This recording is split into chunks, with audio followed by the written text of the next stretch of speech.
Graça e paz, Deus abençoe a todos. Estamos de volta com o livro de Salmos. E vamos à primeira leitura do Salmo de número 9, um salmo de Davi. Graças a Deus, justo juiz. Do mestre de música para oboé e harpa, um salmo de Davi. Senhor, quero render-te graças de todo o meu coração e proclamar todas as tuas maravilhas.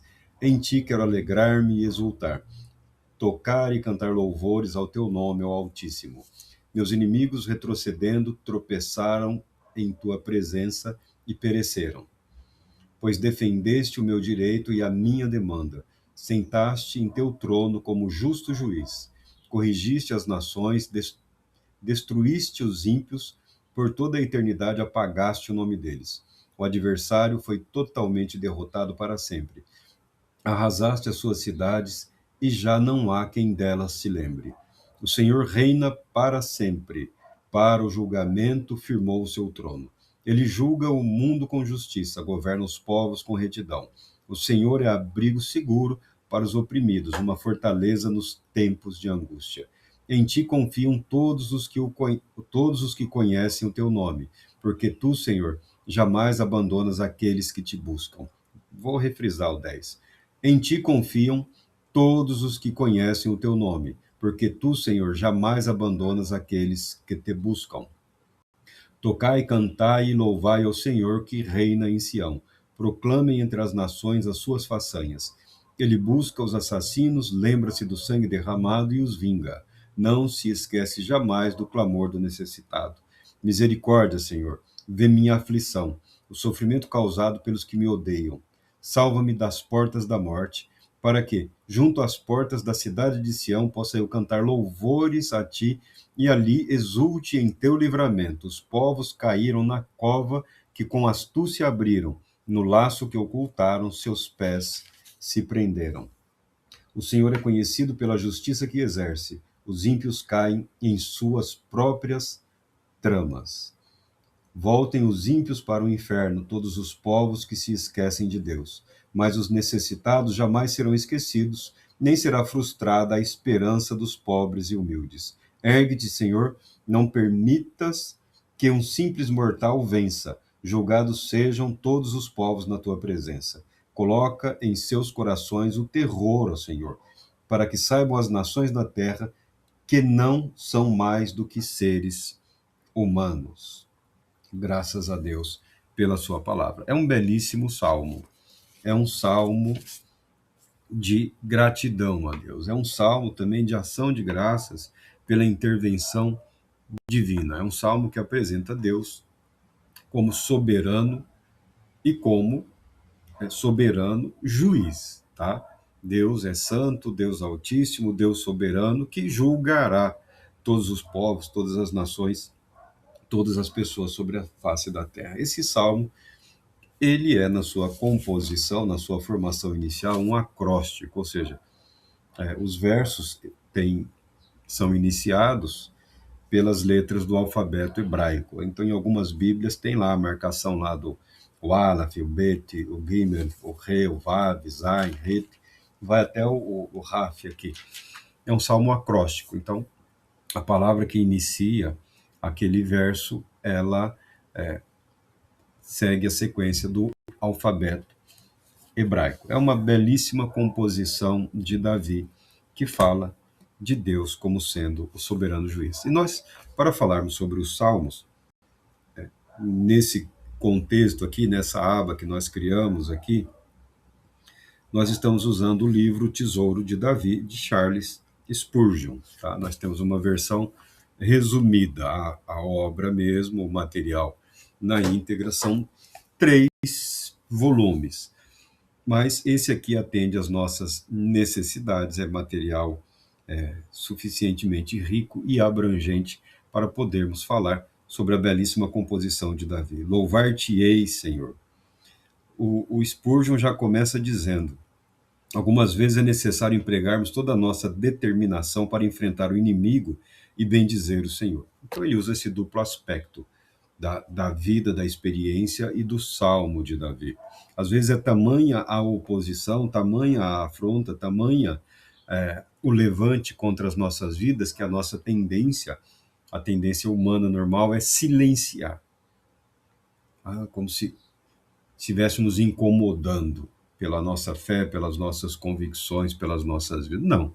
Davi é aquele que soube enfrentar os inimigos e o fez corajosamente sempre que instigado, instado. Quando não tinha forças, quando era perseguido pelos seus irmãos, pelo seu povo, ele evitou ao máximo o combate. Davi não levantou armas contra Saul. Em nenhum momento Davi levantou armas contra o rei Saul. Entretanto, durante todo o tempo, Davi trazia consigo a convicção e a certeza de que Deus o havia levantado para ser rei sobre o povo de Deus, sobre a nação de Israel. E ele viveu essa fé, ele viveu essa confiança sem permitir tomar atalhos, tá? Não foi, Davi não se tornou rei via assassinato do rei anterior.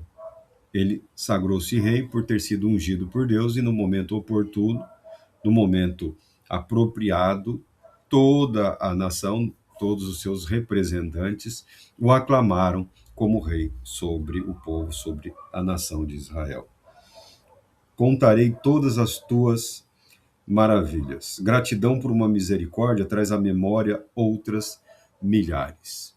Gratidão a Deus pelo livramento, pela cura, pela libertação, mantém vivos na nossa mente, na nossa consciência, toda uma linha de uma trajetória de intervenção divina para nos abençoar, para nos proteger, para nos livrar do mal. O espírito grato, a pessoa que se apresenta de Deus, expressando sempre a gratidão pelos feitos de Deus na sua vida, ela participa dessa alegria, desse convite.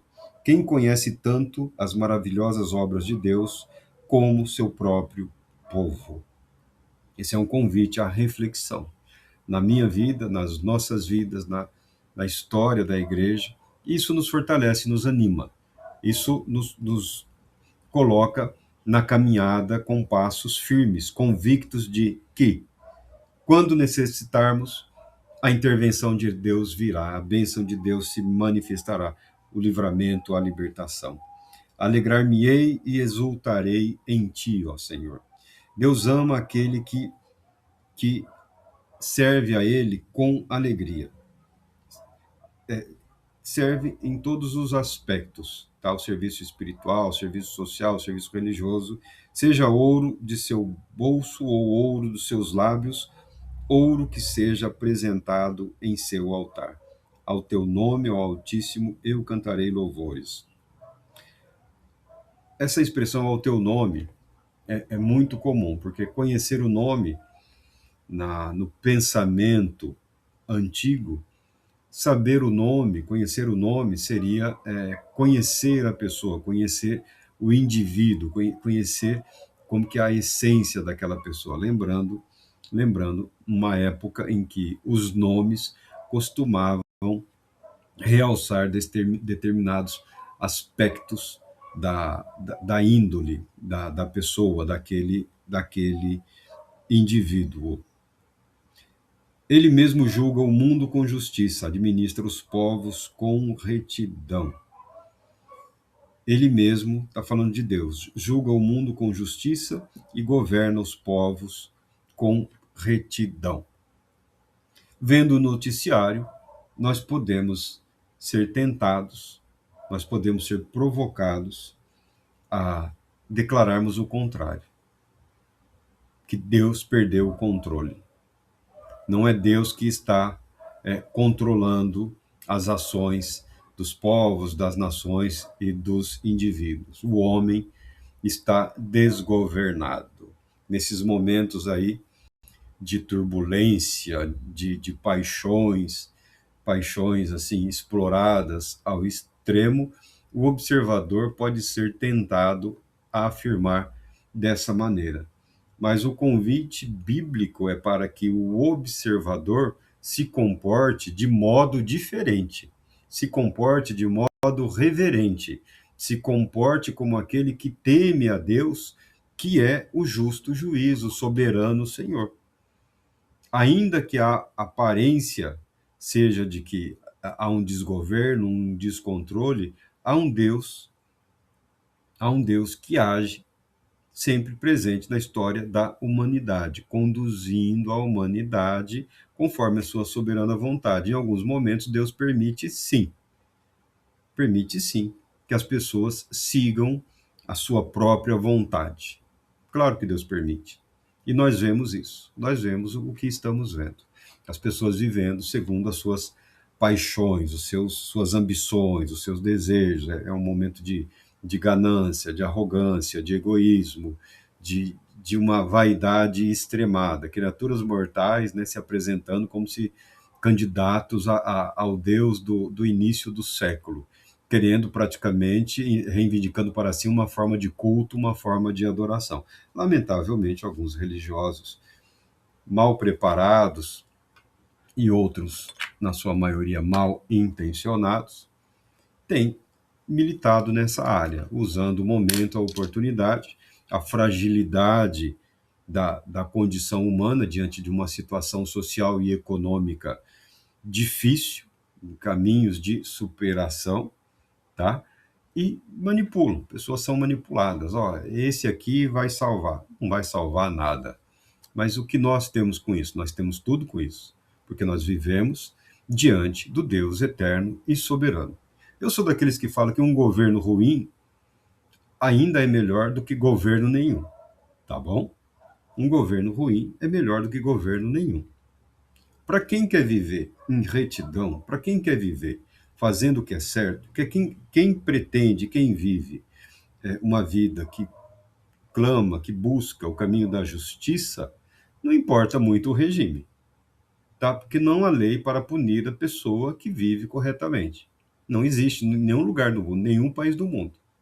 O único problema é quando esses homens arrogantes, pretensiosos, querem impor às demais pessoas o que elas devem pensar, o que elas devem acreditar, como elas devem manifestar as suas convicções, sejam elas quais forem. Aí tem esse caos, aí tem essa balbúrdia toda. Tá? O sujeito quer ser maioria por decreto, não tendo poder de convencimento, apela para o poder instituído. Esse é o caminho do mundo. O salmista deixa bem evidente aqui que o mundo será julgado por Deus e o ímpio será condenado. O verso 9. O Senhor é também alto refúgio para o oprimido, refúgio nas horas de tribulação. A nossa segurança está em Deus. A nossa confiança deve estar em Deus e não no homem. E não no homem. Não em nós mesmos, no que diz respeito ao orgulho ou à arrogância, porque o livramento e a salvação são obras de Deus, do soberano Deus, e nem no outro pedaço de carne lá também, porque ele é tão falho quanto nós o somos. A nossa confiança, a nossa esperança, principalmente na tribulação, está em Deus. Alguns acreditam que tem que tomar uma decisão por A ou por B.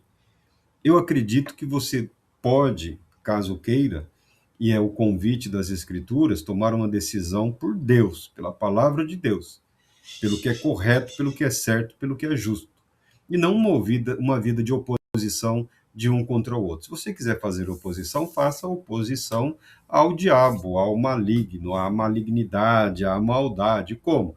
Vivendo você, assumindo você as responsabilidades que lhe são atribuídas pela vida, tá? Ou seja, cada um cuidando de si, somos 8 bilhões, olha, teríamos um paraíso sobre a face da terra, se cada um de nós assumíssemos diante de Deus as nossas responsabilidades por nós mesmos. Tudo aquilo que nos foi atribuído, concedido, um espírito de gratidão. Teríamos construído na terra um paraíso, tá?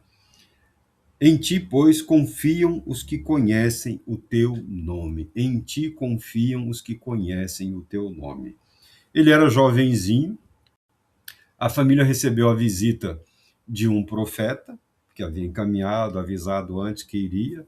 O pai reuniu os irmãos, ele era o caçula, aí ele foi destinado a cuidar das ovelhas, dos rebanhos ali da família. Quem viveu essa coisa da pecuária, do agro aí, sabe que não tem folga. Para um folgar, o outro precisa trabalhar. Os animais precisam de cuidado todos os dias.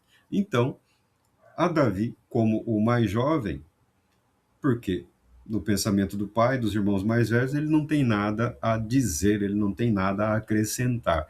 Era um mundo de primogênitos, um mundo dos homens, principalmente dos mais velhos. Então, estava o pai, os irmãos mais velhos, e chega o profeta, que também exercia funções sacerdotais, Samuel, profeta Samuel.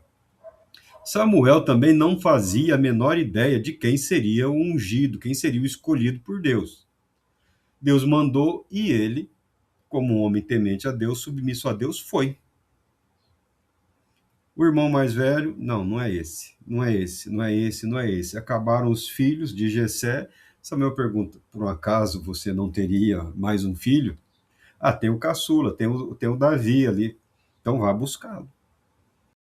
E, para espanto de todos, para surpresa de todos, o Espírito Santo mostrou para Samuel que era aquele jovenzinho. Era aquele jovenzinho. E ele pegou lá, seguindo a cerimônia, pegou o azeite lá, despejou o azeite, fez a bênção, a oração. Por Deus, você é constituído pastor de Israel. Serás rei. E Samuel foi embora, os irmãos continuaram com a cara feia e ele voltou para cuidar dos rebanhos. Ninguém colocou Davi nos ombros e saiu aplaudindo, clamando pelo vilarejo, ó, esse é o novo rei, esse é o novo rei. Seria até meio arriscado, a família poderia ter sido totalmente condenada à morte pelo rei Saul, que já estava atento quanto às movimentações de Samuel, porque sabia que havia sido rejeitado por Deus e que o governo dele seria encerrado. E mesmo assim ele não se arrependia, ele não se humilhava. Ele é um homem que, uma vez no poder, se embruteceu, se envaideceu. Era um jovem humilde e, constituído rei, foi tomado pela arrogância, pelo orgulho, pela soberba. Ou seja, Davi foi ungido rei, pronto, acabou.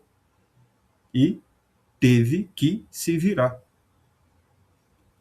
Foi muito ágil em aproveitar todas as oportunidades que surgiram diante dele. Ele nunca fugiu da responsabilidade. E Deus se encarregou de cumprir o que havia prometido na vida dele. Por isso ele celebra nesse salmo. Em ti, pois, confiam os que conhecem o teu nome. Ou seja, eu conheço esse Deus. Eu conheço esse Deus porque eu vivi tudo que ele falou a meu respeito. Essa é a minha história. Essa é a minha trajetória com esse Deus. Meu irmão, se você não contar a sua história, outros a contarão como bem entenderem. Se você não encontrar o seu lugar na história, você será lançado para fora dela. Se você não reivindicar a sua posição diante de Deus, outros buscarão expulsar você de lá. Você precisa conhecer esse Deus não pela literatura, não pela leitura, ou pela informação, ou pela pregação. Você precisa conhecer esse Deus pela atuação dele na sua vida. Ah, mas eu não sou um personagem da Bíblia. Mas quem disse que Deus é Deus dos personagens da Bíblia? Deus reina sobre toda a humanidade, é o que está dizendo aqui o próprio Davi, inspirado pelo Espírito Santo, sendo levado além das suas limitações no tocante à política daqueles dias. Porque o negócio dele, o compromisso dele era com o povo de Israel, com a família dele, com a família pactual, por assim dizer, daquele período. Ele não estava muito preocupado com a humanidade como um todo, mas neste salmo aqui, há como que uma visão muito além daquela alcançada pelos olhos de Davi, porque ele está sendo movido pelo Espírito de Deus. Através da vida dele, Deus está fazendo uso da vida, da experiência, do relato, da necessidade e da alegria que ele tinha em compor salmos, em louvar o nome de Deus, para deixar registrado para nós que esse Deus é o nosso Deus, é o Deus da nossa vida, é o Deus da nossa trajetória. Nisso vem a inspiração das Escrituras, para que nós aprendamos a louvar esse Deus em toda e qualquer situação, em todo e qualquer momento. Davi, como já foi dito inúmeras vezes, ele é exemplo daquele que, apanhando, compunha louvores, sendo louvado, compunha louvores a Deus. Na alegria, na tristeza, na saúde, na doença, na riqueza, na pobreza, lá estava Davi, glorificando, exaltando o nome do Deus Altíssimo, cantando, celebrando, pulando. Davi era bem povão, tá bom? Davi era um rei que tinha trânsito em todas as camadas da sociedade.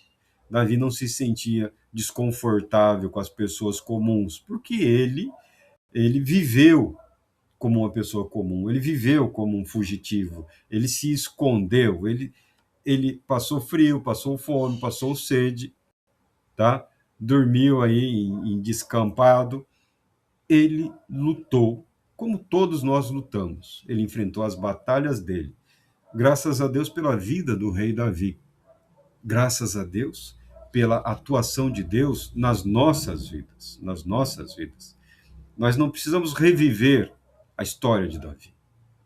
Nós precisamos reviver, repensar a nossa história e enxergarmos que nos momentos mais difíceis, a fidelidade de Deus sempre esteve conosco, sempre esteve ao nosso lado. Pois aquele que requer o sangue, lembra-se dele. Está falando de justiça. Alguns não gostam desses salmos, faz muito tempo, já faz muito tempo.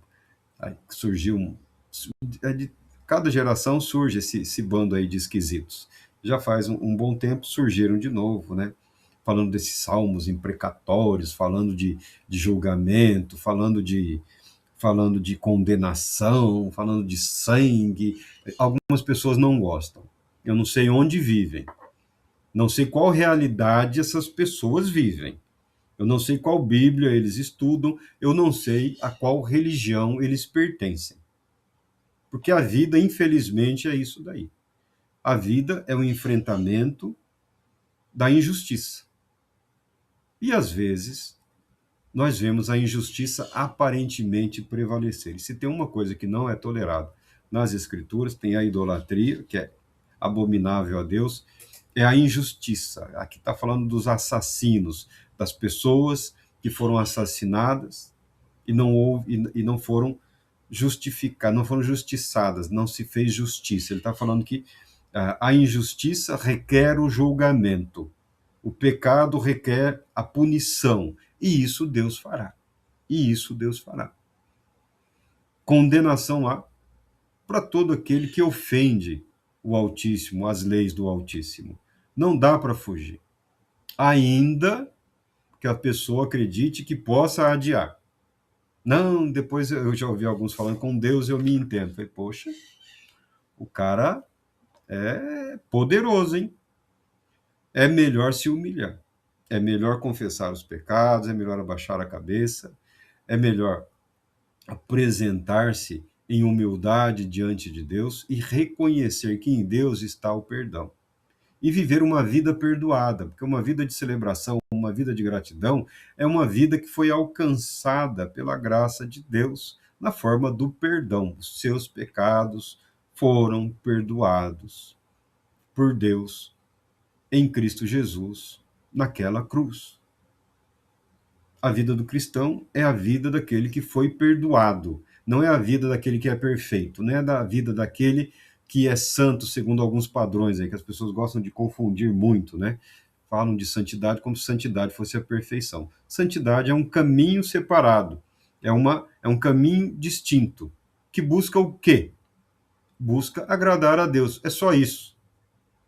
não requer nada desses exageros, dessas coisas estranhas, de vestes estranhas, de palavreado estranho, esquisito. É simplesmente viver de forma correta. Seremos tentados? Seremos tentados. Teremos dificuldades? Teremos dificuldade. E daí? Qual o problema de se ter dificuldade? O cristão, ao cristão, para o cristão, nunca foi prometido isenção em relação às dificuldades desta vida, deste mundo. O Senhor nos prometeu vitória, tá bom? E a vitória só vem em decorrência das lutas, da batalha, dos embates, dos desafios. E o autor segue aqui dizendo: e não se esquece do clamor dos aflitos, dos aflitos.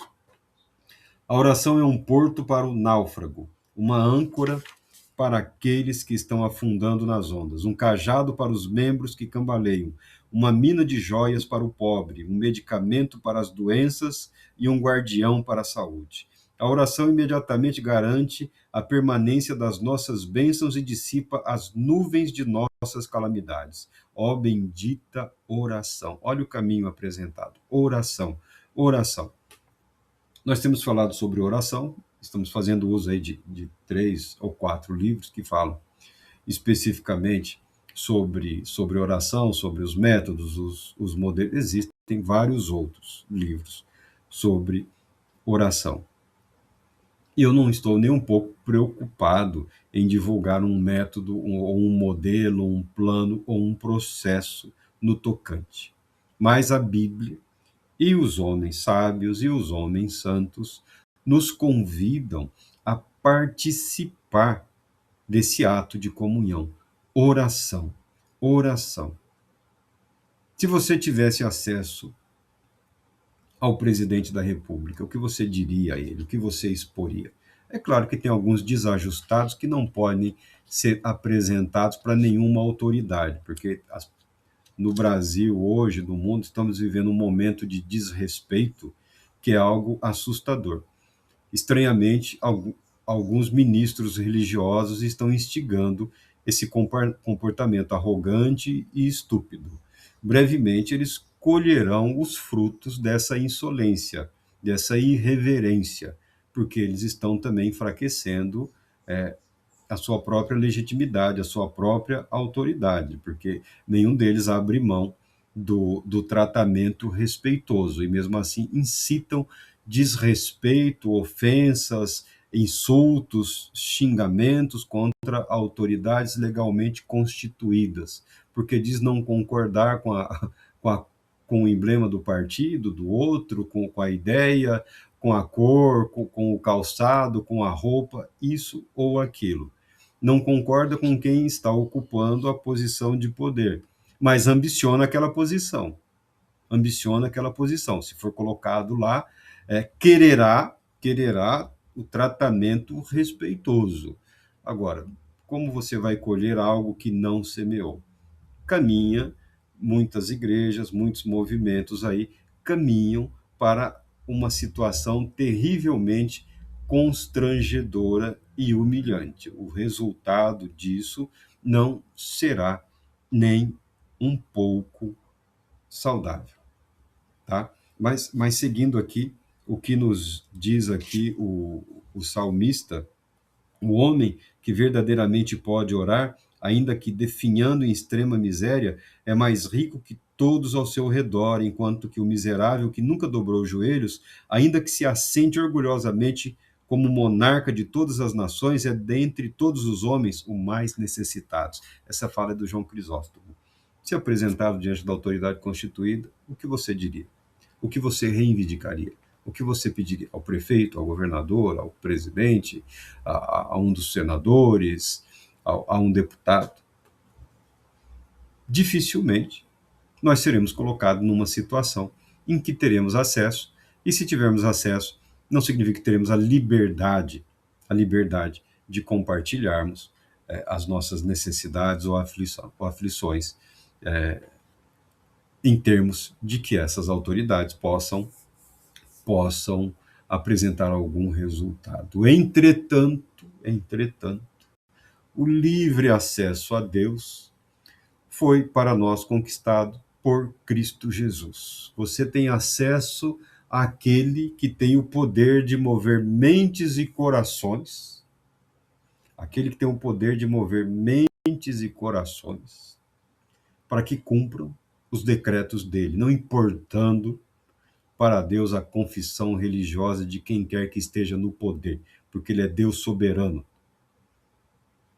Se você tem livre acesso ao Rei dos Reis, ao Senhor dos Senhores, ao único e verdadeiro governante de toda a terra, por que não usar mão dessa prerrogativa ou desse direito?